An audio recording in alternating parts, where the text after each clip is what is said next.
Dear students, differentiation chapter हमारा finish हो चुका है। Today we start new chapter that is application of derivative. That is very very important chapter for mathematics तो है ही है, competition point of view से भी। और अगर आप साइंस पढ़ते हो, फिजिक्स है या इकोनॉमिक्स पढ़ते हो, वहां भी काफी काम आएगा चैप्टर ये। तो इसको आपने बहुत अच्छी तरह से करना है और बहुत बहुत इंपॉर्टेंट चैप्टर है। सबसे पहला जो टॉपिक है इसमें है वो है rate of change of quantities. ये आप पहले से जानते हो अच्छी तरह से। अगर y is a function of x, rate of change of quantity का मीनिंग क्या होता है? यानी अगर हम x में स्मॉल चेंज कर दें तो y में कितना चेंज हो, यानी rate of change of y with respect to x, उसको बोलते हैं rate of change of quantity. और जो आपका फिजिकल सिग्निफिकेंस है डेरिवेटिव का वो यही है, यानी कि dy बाई dx क्या होता है f डैश x। इसी को फिजिकली हम बोलते हैं rate of change of y with respect to x, यानी कि derivative of y with respect to x। Physically we can say rate of change of y with respect to x। जैसे हम एक एग्जांपल देते हैं, आप जानते हो जनरली जो है if s is a function of time, displacement is a function of time, तो जब आप वेलोसिटी डिफाइन करते हो, वेलोसिटी का जो मैग्नीट्यूड होता है, अगर हम मैग्नीट्यूड की बात करें सिर्फ, it is called rate of change of displacement with respect to time t, और इसको हम लिखते हैं ds बाई dt। यानी जो वेलोसिटी इटसेल्फ है ये rate of change of displacement है with respect to time. Similarly acceleration अगर हम a लेते हैं, it is also rate of change of velocity with respect to time, या अगर हम vv की वैल्यू पुट कर दें it become double derivative.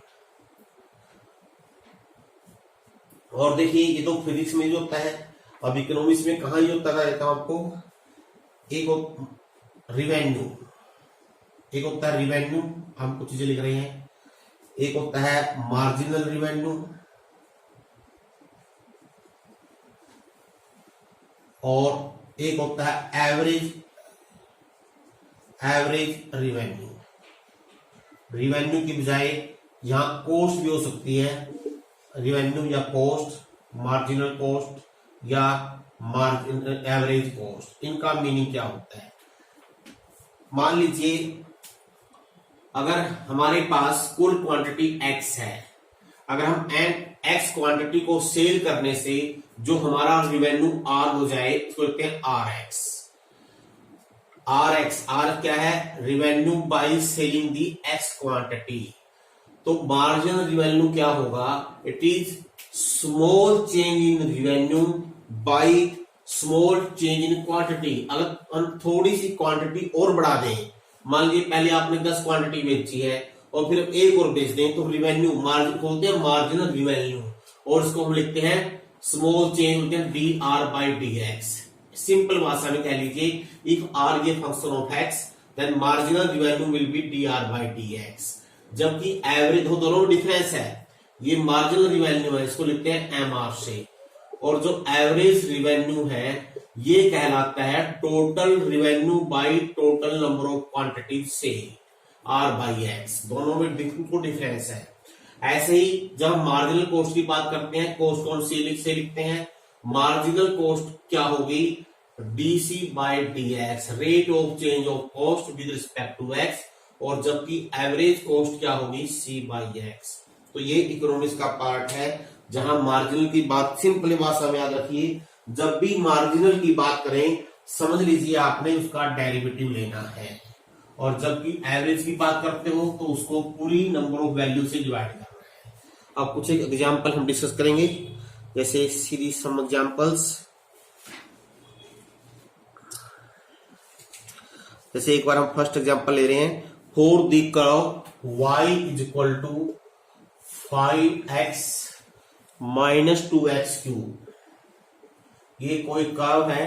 Question है if x increases at a rate of 2 unit per second and rate of change of x, dx by dt दे रखा है, कितना दे रखा है 2 यूनिट पर सेकेंड, यानी एक सेकंड में x की वैल्यू 2 यूनिट इंक्रीज हो जाए तो आपने बताना है how fast slope is changing when x become 3, यानी कि x की वैल्यू जब 3 होगी rate of change of slope निकालना है, rate of change of y नहीं स्लोप निकालना है।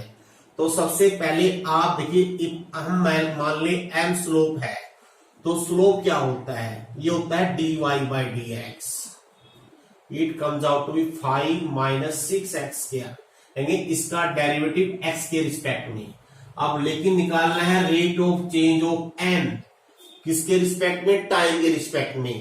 तो आपने क्या करना है, यहां लेना है dm by dt, ध्यान रखिए हम t के रिस्पेक्ट में डेरिवेटिव ले रहे हैं तो 5 कांस्टेंट, इसका डेरिवेटिव 0 माइनस रूल वही है 12x इंटू x का डेरिवेटिव किसके रिस्पेक्ट में, t के रिस्पेक्ट में, इंटू dx by dt। अब क्योंकि dx by dt दे रखी है 2 यूनिट तो कितना बन गया ये माइनस 24x। तो पहले आपने ये जनरल x की टर्म में निकालना है, ये वेरिएबल हो गया, लेकिन कब, अब जब x 3 हो जाए, अब लिखेंगे जब x का मान 3 हो जाएगा, जब x 3 हो जाएगा तो अब लिखिए dm by dt कितना होगा माइनस 72 यूनिट पर सेकेंड। देखिए इट इज नेगेटिव, इसका मीनिंग आप ये लिख सकते हो slope is decreasing at a rate of, मतलब डिक्रीज वर्ड यूज कर लिया है तो अब नेगेटिव लिखने की जरूरत नहीं है, 72 यूनिट पर सेकेंड, यानी स्लोप इस स्पीड से कम होगा। स्लोप होता है एकदम से बढ़ना फिर घटना, स्लोप की वैल्यू घटनी शुरू हो जाएगी जब जैसे एक्स की वैल्यू 3 होगी, और किस स्पीड से, इस स्पीड से। और देखिए हम सभी एग्जाम्पल पॉसिबल नहीं है, बहुत सारे एग्जाम्पल है इस बुक में, आपने खुद ट्राई करने हैं, जो लगता है कि जरूरी है हम सिर्फ वही एग्जाम्पल लेंगे। ये एग्जाम्पल नंबर 4 का सेकंड पार्ट हम ले रहे हैं। Surface area of A spherical spherical bubble, balloon नहीं बबल, स्फेरिकल बबल क्या होता है, एवोपरेट जब वाष्प बनती है ना, वो जो स्फेरिकल बनती है, is increasing at a rate of 2 centimetre square per second.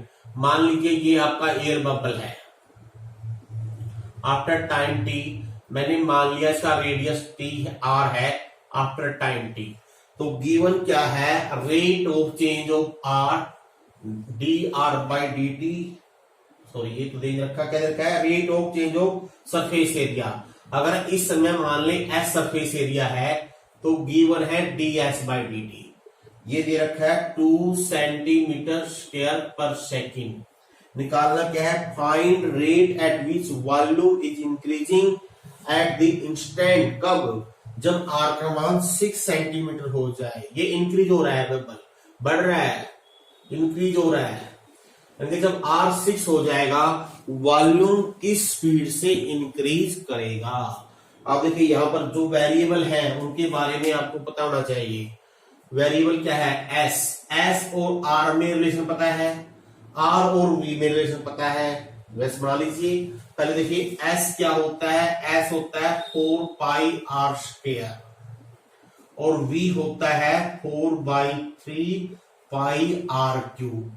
आपने dv by dt निकालना है, ds by dt गिवन है, तो पहले हम यहां से dr by dt लेंगे, कैसे लेंगे, differentiate this with respect to t, तो ds by dt की वैल्यू क्या आ गई देखिए, जो कि 8 pi r into dr by dt, तो यहां से dr by dt की वैल्यू लिख लीजिए, क्या आएगी, ds by dt upon 8 pi r, ds by dt है 2, तो 2 upon 8 pi r, that is 1/4 pi r। अब यहां जाइए, निकालना क्या है, dv by dt। अब इसका लीजिए derivative with respect to time t, it comes out to be 4 pi r square into dr by dt। dr by dt हमने पहले से निकाल के रखा हुआ है, याद रखिए अभी r का मान नहीं रखना है, पहले जनरली आर की टर्म में भाई डीवी बाई डी टी का आर की टर्म में क्या है, और फिर जब आर इतना हो जाए तब लिखना है आर का मान। तो ये 1/4 पाई आर, तो क्या आ गया हमारा, ये आर आ गया। इसका मीनिंग अब लिखिए, कब, जब आर 6 हो जाए तो डीवी बाई डी टी कितना होगा, ये कट चुका है पहले ही, तो 6। अब यूनिट इसके अनुसार लिखनी है, वॉल्यूम की यूनिट होगी सेंटीमीटर क्यूब, ये फिजिकल क्वांटिटी है, और टाइम की सेकंड। पॉजिटिव है तो इंक्रीज करेगा, और नेगेटिव आ जाए तो डिक्रीज करेगा। तो यही आपका आंसर होगा इस क्वेश्चन में। और देखिए, volume of A cube is increasing at a rate of 8 centimetre cube per second. किसी क्यूब का volume 8 centimetre cube per second से इंक्रीज करता है। इसका मीनिंग अगर हम मान लें v is the volume of the cube, तो dv बाई dt दे रखा है हमारे पास 8 centimetre cube per second, S पर सेकेंड। निकालना क्या है, how fast surface area is increasing, यानी अगर एस सरफेस एरिया हो तो D S by D T की वैल्यू निकालनी है। अब रिलेशन कैसे बनानी है, क्यूब का volume surface area in term of edge side, मान लीजिए x centimetre is the edge of the cube after time t। मैंने मान लिया t टाइम के बाद जो हमारा क्यूब है उसकी प्रत्येक साइड x है, तो v और x में रिलेशन होती है, v होता है x क्यूब के बराबर। यहां से dv बाई dt ले लेंगे, ये आ जाएगा 3x² dx बाई dt, और अब dv बाई dt का मान रखिए, तो dx बाई dt की वैल्यू आ जाएगी 8/3x²। अब यहां जाइए, सरफेस एरिया s मान लें, ये होता है 6x²। निकालना है rate of change of surface area, ds by dt it is 12x। Derivative t के रिस्पेक्ट में लेते हैं तो x का डेरिवेटिव dx बाई dt भी आएगा। तो अब क्योंकि dx बाई dt हमें पहले ही निकाल के रखा हुआ है, तो इसकी वैल्यू यहां पुट कर दीजिए 8/3x²। तो सिंप्लीफाई कर लीजिए, 32/x आ गया। अब निकालना कब है, जब x की वैल्यू 12 सेंटीमीटर हो जाए। अब लिखिए, when x become 12 centimetre ds by dt कितना होगा, 32/12। तो ये आ जाएगा 8/3। यूनिट s और t के अनुसार, s सरफेस एरिया, इसकी यूनिट होगी सेंटीमीटर स्क्वायर, टाइम की यूनिट सेकेंड, तो सेंटीमीटर स्क्वायर पर सेकेंड की स्पीड से इंक्रीज करेगा। नेक्स्ट एग्जांपल देखिए,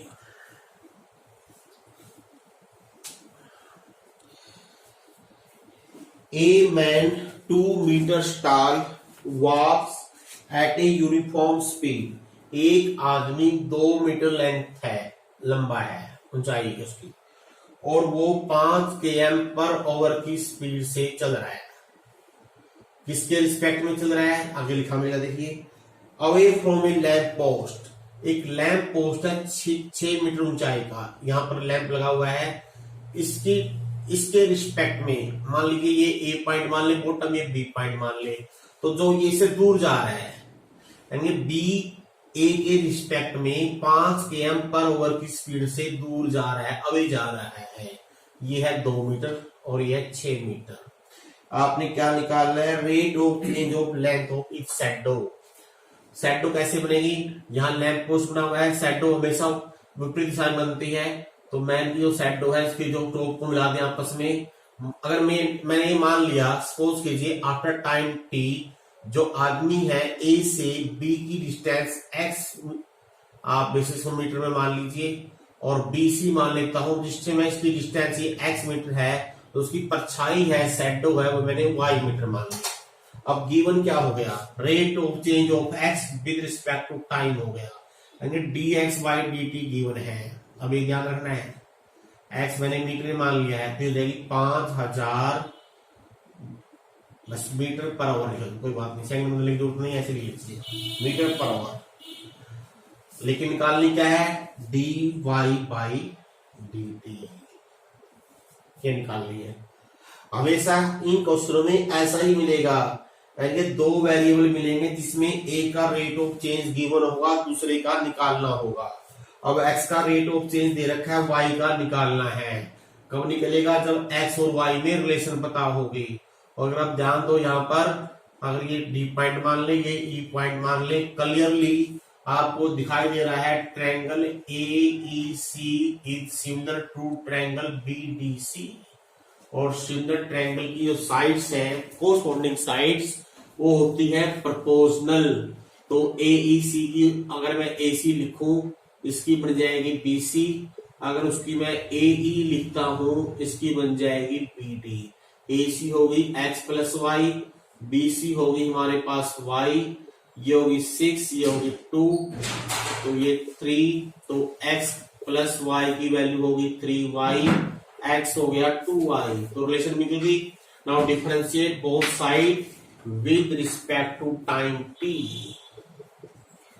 बस अब dx बाई dt गिवन है, तो dy बाई dt की वैल्यू कितनी आ जाएगी?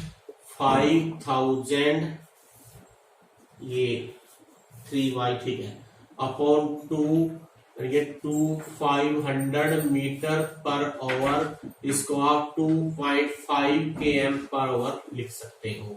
That the answer. इसमें शैडो जो है इस स्पीड से इंक्रीज करेगी। और देखिए कुछ क्वेश्चन देखते हैं।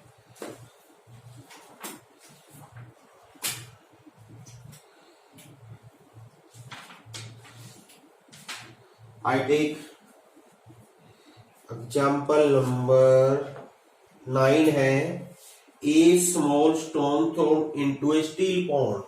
एक ठहरे हुए तालाब में, ठहरा का मतलब पानी को स्थिर हो, अगर हम कोई कंकड़ फेंक दे उसके अंदर, उसमें वाइब्रेशन प्रोड्यूस होते हैं, उनको कहते हैं सर्कुलर डिस्टर्बेंस। इनको ऐसे इंक्रीज करती हैं डिस्टर्बेंसेस। अगर वो सर्कुलर डिस्टर्बेंसेस जो प्रोड्यूस हुई हैं, उनकी स्पीड, जो उनका रेडियस है सर्कुलर का, मान लीजिए आफ्टर टाइम टी रेडियस ये r है, तो गिवन है dr बाई dt। ये दे रखा है आपको 3.5 सेंटीमीटर पर सेकेंड। निकालना क्या है? Rate of change of area when radius become 7.5। अगर मान लीजिए जिस टाइम में r हमने लिया है, उस समय इसका जो सर्कल का जो एरिया है, इंक्लोज एरिया a है, तो हम जानते हैं a होता है पाई r square. Now dA by dt निकालना है, जो कि 2 पाई r into dr by dt। अब इसमें dr बाई dt की वैल्यू 3.5 रख दीजिए, ये 7 पाई r आ गया। अब निकालना कब है? जब r की वैल्यू हो जाए 7.5 सेंटीमीटर, तो dA बाई dt की वैल्यू आ जाएगी 7 pi into 7.5 centimetre square per second. इसको फर्दर आप कैलकुलेट कर सकते हो। अब एक क्वेश्चन जो है इकोनॉमिक्स पॉइंट ऑफ व्यू से भी कर लेते हैं। यह है मार्जिनल कॉस्ट का क्वेश्चन है। Total cost associated of the production of x unit. अगर x यूनिट प्रोड्यूस करें, टोटल कॉस्ट जो आएगी वो है 0.005 x cube minus 0.02 x square plus 30x plus 5000। ये पॉइंट है।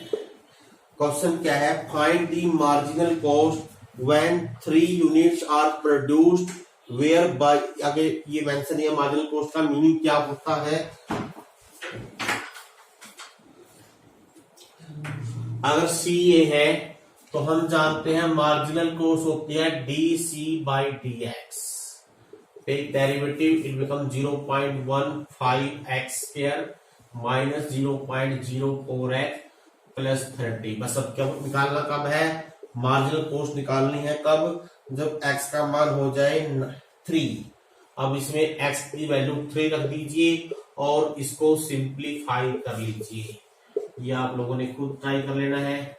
जो भी आंसर आएगा, ये मैं फाइल लेता हूं, आंसर आएगा 30.01.5। देखो इसका मीनिंग एक किस्म से ये है, अगर आपको समझना हो जितनी अगर हम एक्स्ट्रा 3 यूनिट बनाते हैं, पर एक्स्ट्रा 3 यूनिट बनाने से इतनी कॉस्ट बढ़ जाएगी। नहीं तो ये कॉस्ट आई है एक्स्ट्रा 3 यूनिट बनाने से आई है। ऐसा नहीं कि शुरू पहले 3 यूनिट बनाने से आएगी, उसका पहले 3 बनाने से बहुत सारी कॉस्ट आ जाए। लेकिन ये फंक्शन ऐसा है, जितनी अधिक हम क्वांटिटी बनाते जाएंगे, उसके बाद एक टाइम के बाद एक्स्ट्रा बनाने में जो कॉस्ट आती है वो होते हैं मार्जिनल कॉस्ट। और वो शुरू में जो बनाएंगे आइटम, मतलब शुरू में 3 आइटम बनाए, उनकी कॉस्ट अलग आएगी, और एक बार 100 बनाने के बाद फिर अगली 3 बनाए तो वो कम आएगी। मार्जिनल का मीनिंग होता है। अब एक दो क्वेश्चन और लेंगे हम। ए पार्टिकल मूव्स अलोंग ए कर्व, ये भी इंपॉर्टेंट क्वेश्चन है, ले रहे हैं इसको। ए particle, question number 13, move along ए कर्व, इस कर्व के अलोंग मूव करता है, ये कर्व दे रखी है। एट व्हाट पॉइंट, क्वेश्चन है इस पॉइंट पर, मान लो पी पॉइंट पर, पी पॉइंट एक्स वाई मान लिया मैंने, ordinate increases as same rate as abscissa increases. Ordinate होता है Y coordinate, abscissa X coordinate. यानी कि मैंने पी पॉइंट ऐसा ले लिया है कि जहां पर वाई का रेट ऑफ चेंज वही है जो एक्स का रेट ऑफ चेंज है, ये गिवन है। इस क्वेश्चन में D Y by D T, D X by D T दे रखा है, आपने एक्स वाई की वैल्यू निकालनी है, क्या आएगी, फंक्शन गिवन है ये। अब इसका 1 का दोनों तरफ लीजिए derivative with respect to T, यहां आएगा D X by D T, यहां हो जाएगा 2 into D Y by D T. अब क्योंकि D Y by D T और डी एक्स बाई टी बराबर है, ये आपस में कट जाएंगे, यहां से एक्स की वैल्यू हमारे पास आ गई 1, और जब एक्स की वैल्यू 1 रख देंगे तो वाई का मान आएगा 1/2। इसका मीनिंग जो हमारा पॉइंट है कौन सा बन गया, 1 एंड 1/2, क्योंकि 1 और 1/2 पॉइंट पे ये जो है।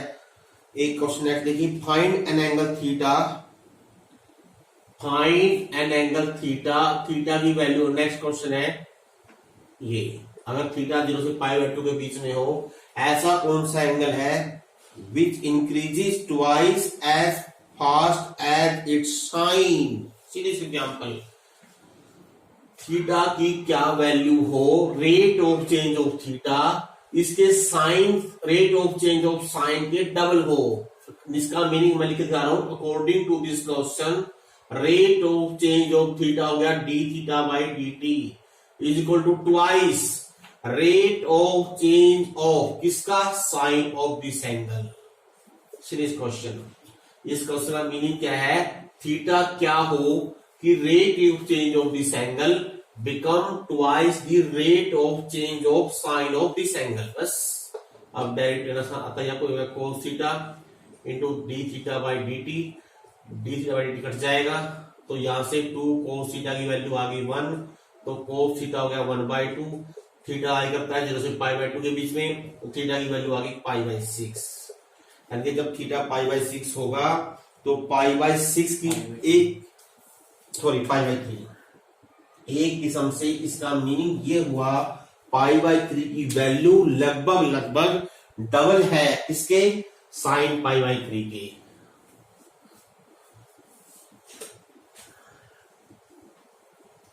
नेक्स्ट देखिए,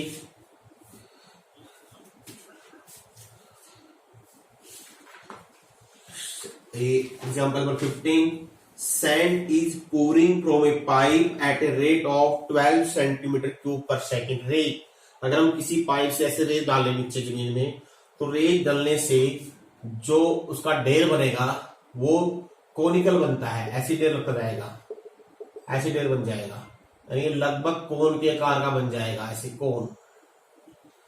क्वेश्चन यही है, अगर हम किसी पाइप के द्वारा यहां पर रेत डाल रहे हैं, तो रेत डालने से जो पाइप, जो आकार बनेगा उस ढेर का, वो बनेगा कोनिकल। जो सैंड फॉर्म करेगी वो ग्राउंड पे कोन के आकार की बनेगी।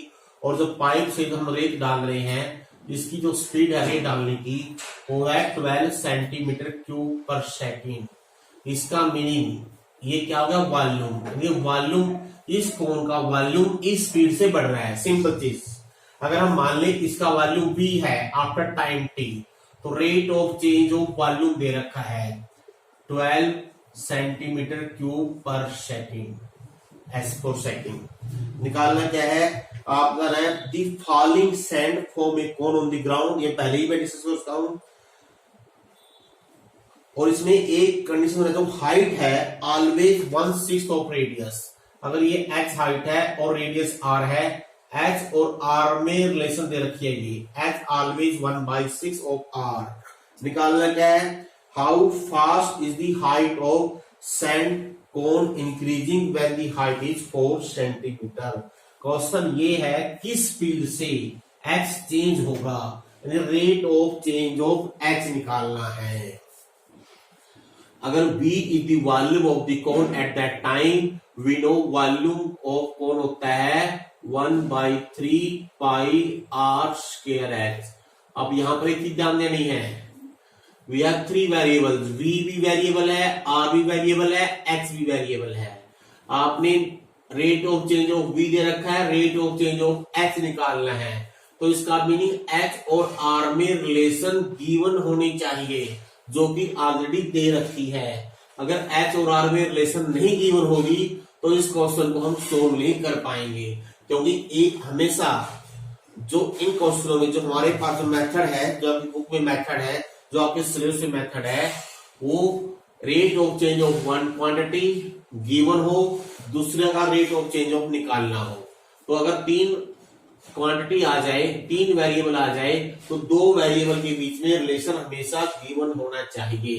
तो हम यहाँ पर पहले, क्योंकि हमने निकालना है dh/dt, तो r की वैल्यू इसमें रख लेते हैं। r की वैल्यू हो जाएगी 6x, तो 36x² h³ हो गया, ये 12 पाई x³ हो गया। अब लीजिए डेरिवेटिव dv/dt, t के रिस्पेक्ट में 36 पाई x² dh/dt। अब dv/dt का मान 12 रख दो और यहां से dh/dt का मान निकाल लो 12/36 पाई x²। अब लास्ट में लिखना है, कब निकालना है, जब h कितना हो जाए, जब h हमारा हो जाए 4 सेंटीमीटर। अब इसमें h की वैल्यू पुट कर दीजिए, आपका आंसर आ जाएगा, 3 वैल्यू कट चुका है, 1/3 पाई इंटू 4 का स्क्वायर, तो 1/48। चाहो तो पाई को छोड़ दो, पाई की टर्म में ही, क्योंकि 1/48 पाई सेंटीमीटर पर second. That the answer. Question तो बहुत सारे हैं, 1-2 और लेंगे हम, क्योंकि फिर वीडियो लेंथ हो जाएगी, शायद आपके लिए प्रॉब्लम आ जाए। देखिए ये भी इंपॉर्टेंट क्वेश्चन है, 2 equal side of an isosceles triangle with base pitch base B. अगर बेस बी ले ले और यानी कि एक बेस बी लेकर हम बहुत सारी ट्रायंगल बना सकते हैं, इक्विलेटरल ट्रायंगल। एक तो ये है, यानी कि बेस बी हो और ट्रायंगल इक्विलेटरल ट्रायंगल, ट्रायंगल से 2 साइड बराबर हो, there are so many triangle, तो एक बने, बहुत सारी बन सकती है। लेकिन अब हमने बनानी कैसे है वो इधर लिखते हैं। हमको कैसी ट्रायंगल चाहिए, क्या चाहिए, 2 equal side with base B are decreasing, यानी कि जो साइड वाले शुरू में ले ली फिर कम हो रही है। यानी कि अगर हम मान ले एक टाइम पर हमारी जो ट्रायंगल है वो ये है, जिसकी दोनों इक्वल साइड x है और ये डिक्रीज कर रही है, तो जिसमें dh/dt माइनस में ले लेंगे 3 सेंटीमीटर पर सेकेंड। आपने कहा है how fast area is decreasing, कब, और जब दोनों x b के बराबर हो जाए। क्योंकि जब x की वैल्यू b के बराबर होगी तब एरिया किस स्पीड से डिक्रीज करेगा। तो पहले आपने एरिया x की टर्म में लिखना है।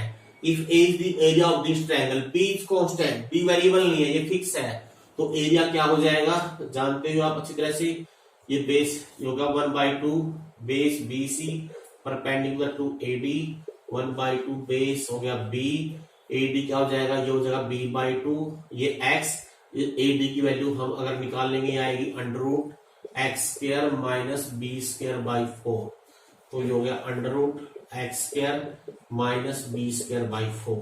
अब आपने लेना है dA/dt, B कांस्टेंट, इसका डेरिवेटिव 1/2 √x, ये ऐसे है, B²/4 इंटू 2x और इंटू dx/dt, ध्यान रखना है। अब dx/dt की वैल्यू पुट कर दीजिए, 1/1 रखनी है, पहले dA/dt in term of x क्या आ गया, dx बाई dt -3, तो ये हो जाएगा -3 dx upon under root X square minus B square by 4, और एक 2 और है 2। अब लिखिए कब, जब b x की वैल्यू b हो जाए, यानी बेस के बराबर अगर हम x ले लें तो एरिया की स्पीड से चेंज होगा। बी स्क्र ऊपर हो गया, B square minus B square by 4, ये हो गया 3b square by 4 under 3 by 2, तो अंडर 3b आ जाएगा, तो ये हो गया माइनस अंडर 3b। निगेटिव है, आपने लिखना है इट इज, यूनिट क्या है इसकी, सेंटीमीटर है, तो यहाँ पर लिखेंगे सेंटीमीटर स्क्वायर पर सेकंड। तो आप लिखोगे area of this triangle is decreasing at a rate of minus under 3 into B centimetre square per second. एक दो एग्जाम्पल और,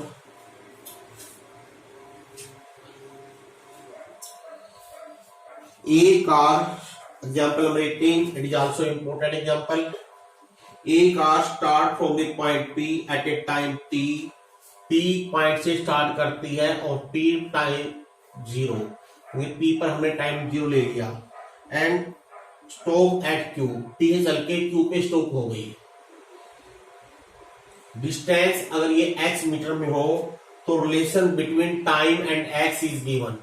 x की वैल्यू दे रखी है T square into 2 minus T by 3। निकालना क्या है, find the time taken by it to reach Q। ये जो कार है Q तक कितने समय में पहुंचेगी, कैसे करोगे, हम जानते हैं if v is the velocity of the car, तो v होती है dx बाई dt। इसको मल्टीप्लाई कर लेता हूं ताकि बाई पार्ट करने की जरूरत ना पड़े। अब ये डेरिवेटिव होगा 4t माइनस 3t स्क्वायर।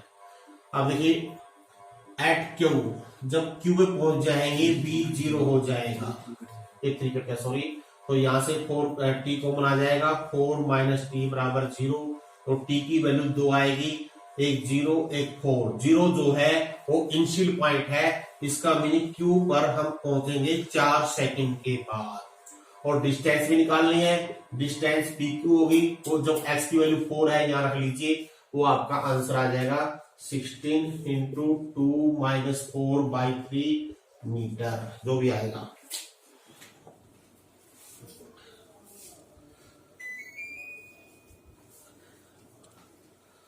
काफी आसान सा क्वेश्चन दे दो। आई टेक एक और लास्ट एग्जांपल लेते हैं, also important. Water is running out a conical funnel at a funnel. Funnel क्या होती है, इस टाइप की होती है, कौन को रिवर्स कर दीजिए, इन्वर्टिबल कौन बोलते हैं इसको, ये फनल होगी। यहां से पानी लीक कर रहा है, इसे बाहर जा रहा है। इसका मीनिंग क्या हुआ, अगर हम मान लें किसी टाइम पर पानी का लेवल यहां तक है, तो और इस समय इसका वॉल्यूम V है, तो जो वॉल्यूम है वो डिक्रीज कर रहा है, कम हो रहा है, तो यहां पर माइनस लेंगे। और इधर रखा है क्या है, क्वेश्चन में क्या है, जो वाटर है इस स्पीड से बाहर जा रहा है, तो इसका मीनिंग अगर इसका वॉल्यूम V है पानी का, इसमें जो हमने देखा, तो rate of change of volume क्या दे रखा है, वो है 5 सेंटीमीटर क्यूब पर सेकंड। तो ये नेगेटिव क्यों है, क्योंकि पानी कम हो रहा है, वॉल्यूम कम हो रहा है, इंक्रीज कर रहा है। If the radius of the base of the funnel, जो पूरी फनल है इसका जो रेडियस है, इसका बेस, इसका रेडियस है 10 सेंटीमीटर, और एल्टीट्यूड जो पूरी हाइट है ये दे रखी हो 20 सेंटीमीटर। आपने क्या निकालना है, find the rate at which water level is dropping when it is 5 centimetre from the top. Water level क्या है, जब हमने ऑब्जर्व किया वाटर लेवल हमारा O से A तक का है, अगर इस समय वाटर लेवल X हाइट पे है, तो आपने rate of change of X निकालना है, कब, जब ऊपर से हम 5 मीटर नीचे आ जाए। तो अब इसके बाद क्योंकि जो ये पानी जो है फनल में है, इसका मीनिंग क्या हुआ, हमेशा जो वाटर की जो शेप होगी वो कोनिकल होगी, तो इसका मीनिंग जिस में हमने नोट किया उस समय इसका यहाँ पर रेडियस R मान लें, R रेडियस हो गया, H हाइट होगी, तो इसका इतने पार्ट का जो वॉल्यूम है वो क्या बनेगा, कोनिकल फनल है 1/3 पाई R स्क्वायर H। अब देखो यहाँ पर आर और एच दोनों ही वेरिएबल है। क्यों है? जैसे जैसे पानी नीचे आता जाएगा तो आर भी कम होगा, एच भी कम होगा। तो we have to find first relation between R and H. वो कैसे आएगी? अगेन बिगर ट्रायंगल और छोटी ट्रायंगल आपको सिग्नल दिखाई दे रही है, तो मैं डायरेक्ट देता हूं। स्मॉलर ट्रायंगल की एच, बड़ी ट्रायंगल की 20 हो गई, छोटी ट्रायंगल का रेडियस आर और बड़ी का 10 हो गया। बस यहां से, क्योंकि हमने निकालना है rate of change of H, तो मैं यहां से आर की वैल्यू निकाल लेता हूं। आर की वैल्यू आ गई 1/2x। अब ये इसमें रख दीजिए 1/3 pi H cube by 4 1/12 pi H cube. अब लिखिए D B by D T 1/4 pi H square D H by D T, और D H by D T की वैल्यू हो जाएगी ये -5 रखने के बाद -20 पाई एच स्क्वायर। अब निकालना कब है? जब एच कितना हो। अब इसमें ध्यान रखना है, जो 5 है वो टॉप से दे रखा है और हमने एच है हमारा ये, तो एच की वैल्यू होगी 20 - 5 दैट इज 15। ये ध्यान रखना है बच्चों, कई बार इसमें मिस्टेक हो जाती है। पाई इंटू 15 का स्क्वायर सेंटीमीटर पर सेकंड। तो आपने लिखना है दिस मीन्स जो लेवल है वो डिक्रीज करेगा 20/15 स्क्वायर पाई सेंटीमीटर क्यूब पर सेकंड की स्पीड से। तो इसके साथ ही आपको भी बहुत बड़ी एक्सरसाइज है, इसलिए आपको एक दिन का हम टाइम देंगे। परसों मिलेंगे आपसे।